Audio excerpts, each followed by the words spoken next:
What's up, epic gamers? It's me again.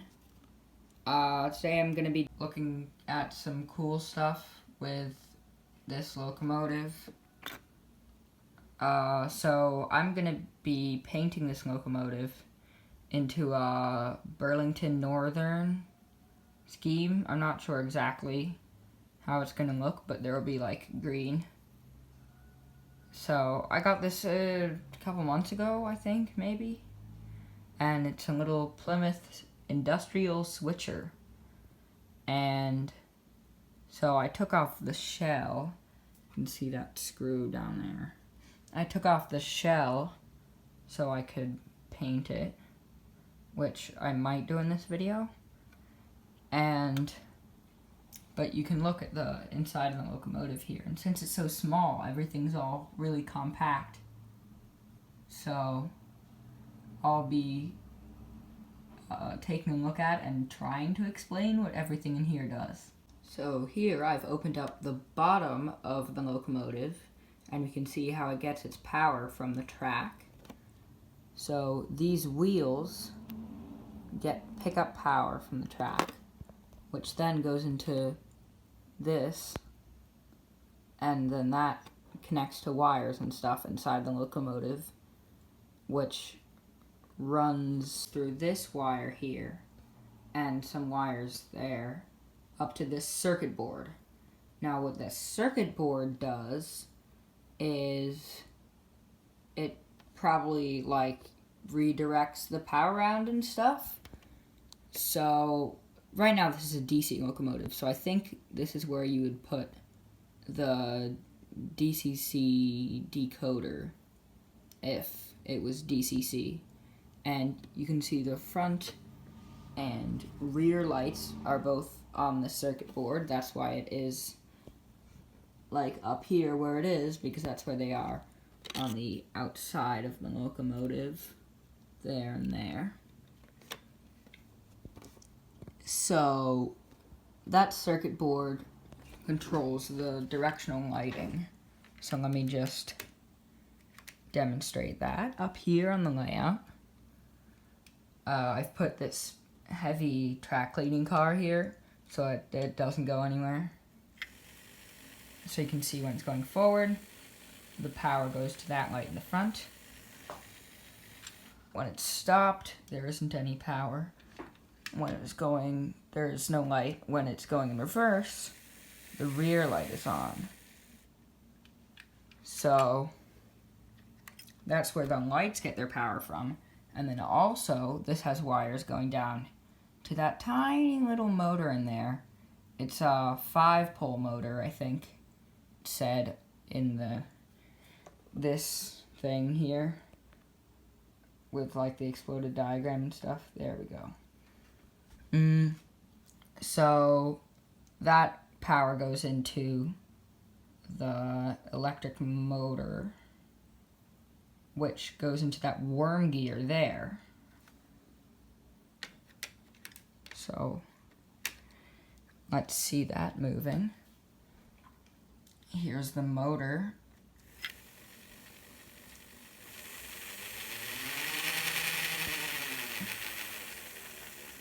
It can go pretty fast. At low speeds, it kind of like blinks the movement. It's like sort of choppy like this. I'm not exactly sure why. It doesn't have a very good crawl, unless you count this as like a really slow speed. But it's kind of just jolts. But anyways, that motor turns, which goes into that worm gear. You can see it spinning in there.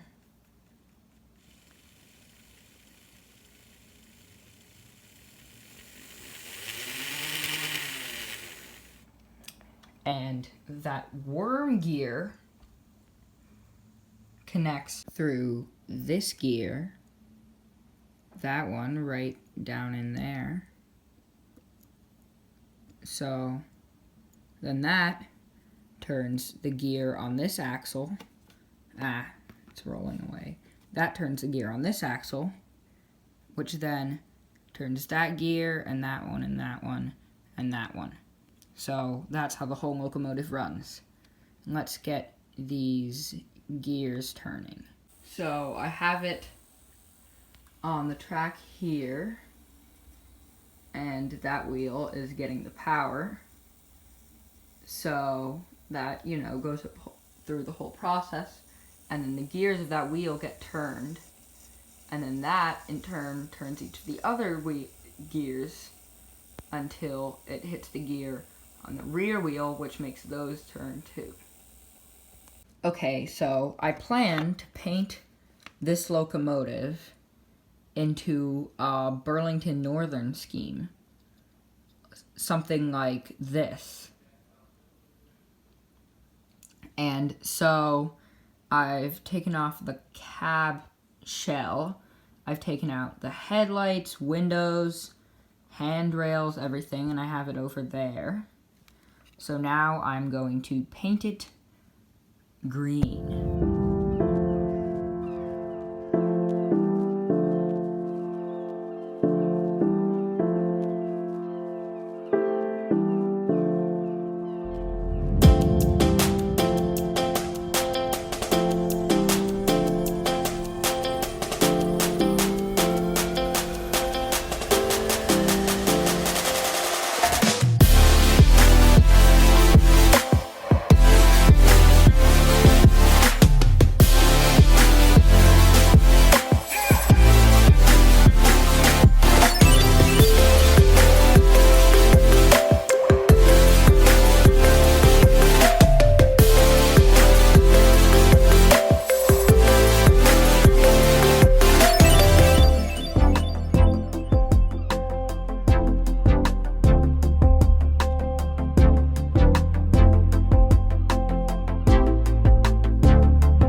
Okay, so it's the next day.